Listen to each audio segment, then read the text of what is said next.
اسد جو آپ نے ابھی بات کی کہ خرم دستگیر سے جو اس کے منہ سے سچ نکلایا، پہلے میں ذرا اس کے اوپر تبصرہ کر دوں. ایک تو خیر میں بڑی دیر سے، بلکہ آج سے 11 سال پہلے مجھے یاد ہے میں کسی کو انٹرویو دے رہا تھا تو میں نے تب یہ کہا تھا کہ یہ دونوں اکٹھے ہو جائیں گے، جب بھی مجھے اقتدار ملے گا یہ اکٹھے ہو جائیں گے، اس لیے کہ ان کے انٹرسٹ ایک ہی ہے اور ان کا ایک ہی انٹرسٹ ہے کہ کیسے چوری کرنا ہے اور کیسے اس چوری کو بچانا ہے. باقی سب کچھ سیکنڈری ہے. تو وہ تو اس نے کہہ ہی دیا اپنے منہ سے کہ یہ جو کیسز ہیں 100 ججز آ جانے تھے اور کیسز تھے. عدلیہ آزاد ہے پاکستان میں، تو اگر ججز بھی آ جانے تھے یہاں تو آزاد عدلیہ ہے، تو کس چیز کا آپ کو ڈر ہے؟ میں عدلیہ کے اندر کھڑا ہوا 10 مہینے، انہوں نے مجھے فلیٹس کے اوپر، لنڈن کے فلیٹ کے اوپر انہوں نے مجھے ایک ایک چیز گرل کی. میں تو کوئی ملک سے باہر نہیں گیا، اسی عدلیہ نے مجھے انصاف دیا. نون لیگ کی گورنمنٹ تھی. تو یہ کس چیز سے ڈر رہے ہیں؟ تو اس لیے ان کی صرف اور صرف ایک کوشش ہوتی ہے کہ پہلے چوری کرو، پھر ساری کوشش کرو اس چوری کو بچانے کے لیے، اور جب تک ان کو خوف ہو کہ NRO نہیں ہے تو ملک سے باہر چلے جاؤ، اور پھر جیسے ہی NRO ملے واپس آ جاؤ، پھر سے چوری شروع کرو. تو وہ تو خیر خرم دستگیر نے بات کر دی. لیکن جو دوسری بات اس نے کی کہ جی آرمی چیف عمران خان اپنا رکھوانا چاہتا تھا، وہ یہ کہہ گیا نا، اور آرمی چیف رکھوا کے تو اس نے کہا پھر تو ہمارا یہ 15 سال تک رہ جائے گا اور یہ ہٹایا ہی نہیں جا سکے گا، کیونکہ پھر احتساب بھی ہو جائے گا ہمارا. اس کے اندر بھی بڑی ہمیں غور کرنا چاہیے کہ کیا اس کا مطلب یہ ہے کہ کوئی اور آرمی چیف آئے گا تو ان کا احتساب رک جائے گا؟ اس کا یہ بھی مطلب ہے کہ کیا اپنا آرمی چیف چاہیے تاکہ وہ ان کی مدد کرے؟ یعنی وہ جو بات کہہ گیا ہے اس کے اندر ذرا ہمیں غور کرنا چاہیے. پہلی چیز تو اس نے کہا کہ عمران خان اپنا آرمی چیف رکھوائے گا. میں آج آپ سب کے سامنے ایک چیز واضح کرنا چاہتا ہوں. میں نے کسی صورت، کسی وقت، اللہ کے سامنے میں حاضر ہو کے یہ بات کرتا ہوں، میں نے کبھی نہیں سوچا تھا کہ نومبر میں کس کو آرمی چیف بنانا ہے. وہ سمپلی یہ ہے کہ یہ ایشو تھا ہی نہیں. میرے ذہن میں تو یہ تھا کہ جب ٹائم آئے گا میرٹ کے اوپر جو سب سے بہتر ہوگا اس کو میں بنا دوں گا.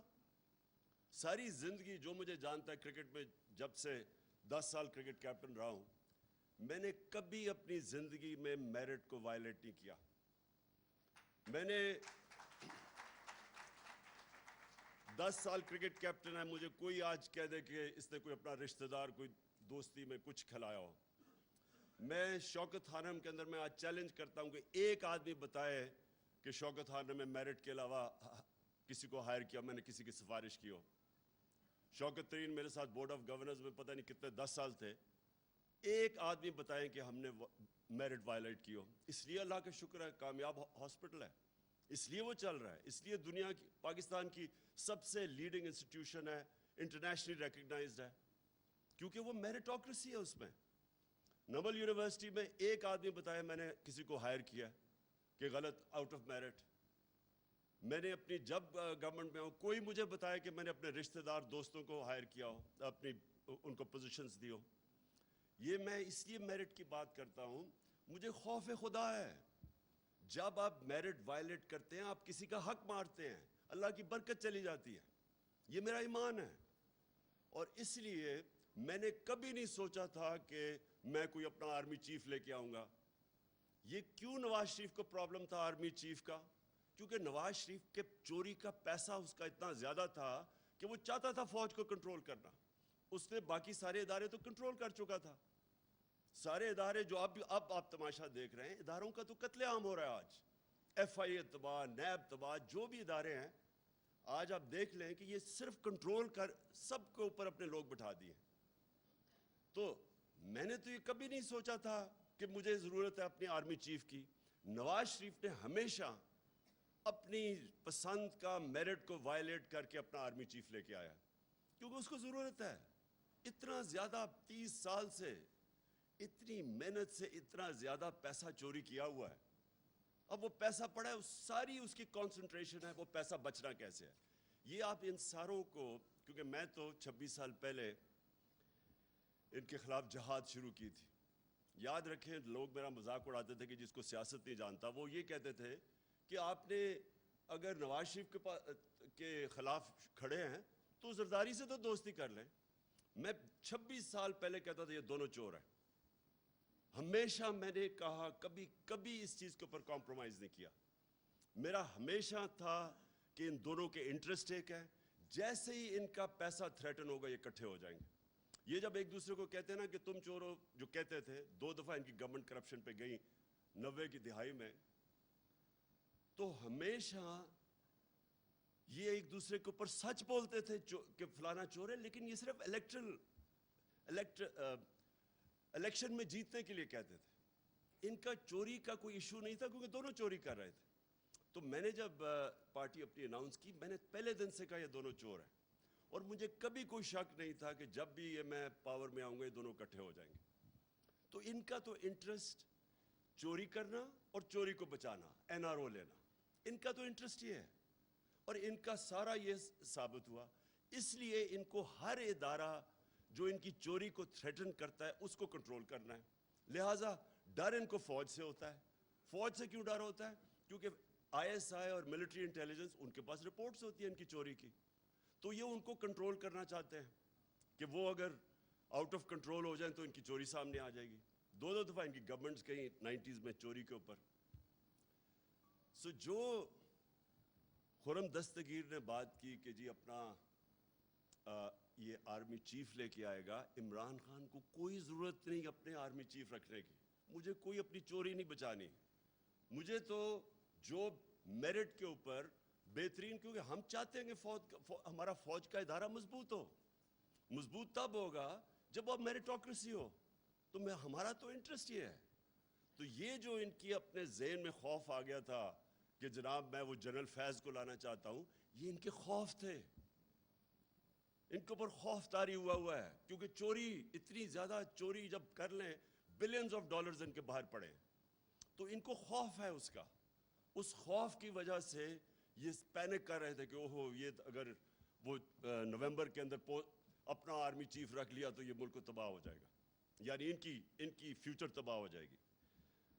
لیکن میں جو مین تھی میں اب اس کے اوپر آنا چاہتا ہوں۔ دیکھیں، پہلے تو یہ سمجھ لیں کہ امریکہ جب رجیم چینج کرتا ہے تو کیا امریکہ رجیم چینج کرتا ہے دوسرے ملکوں کی بہتری کے لیے؟ اوپر سے تو وہ کہتے ہیں کہ ڈیموکریسی اور ڈیموکریسی، ہم دنیا میں ڈیموکریسی لانا چاہتے ہیں، فری ورلڈ، یہ تو سارا ریٹرک ہے۔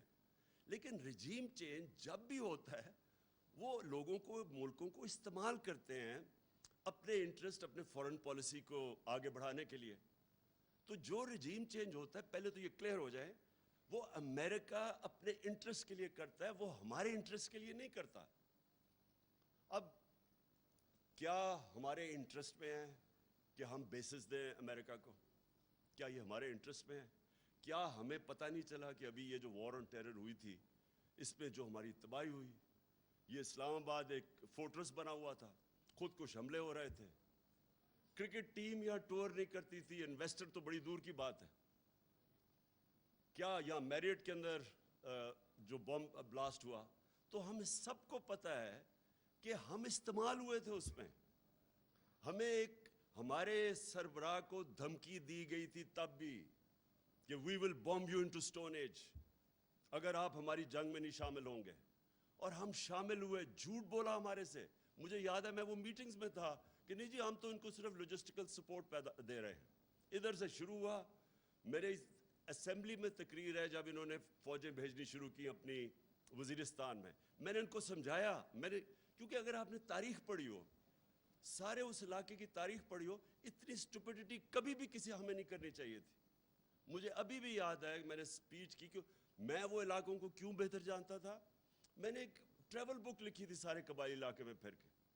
اس ٹریول بک میں جب آپ نے تاریخ پڑھی ہو تو آپ کو پتہ ہونا چاہیے، آپ کو یا پتہ یا نہیں، کہ جو سب سے زیادہ انگریز فوجی مرا تھا وہ وزیرستان میں مرا تھا، یہ قبائلی علاقے میں مرا تھا۔ 80 سال کے اندر سب سے زیادہ ان کی کیجولٹیز ادھر ہوئی تھی، اور 1947 تک وہ ان کی کیجولٹیز ہوتی رہی تھی۔ باقی ہندوستان میں امن تھا 1857 کے بعد، لیکن قبائلی علاقے میں کانسٹنٹلی کہیں نہ کہیں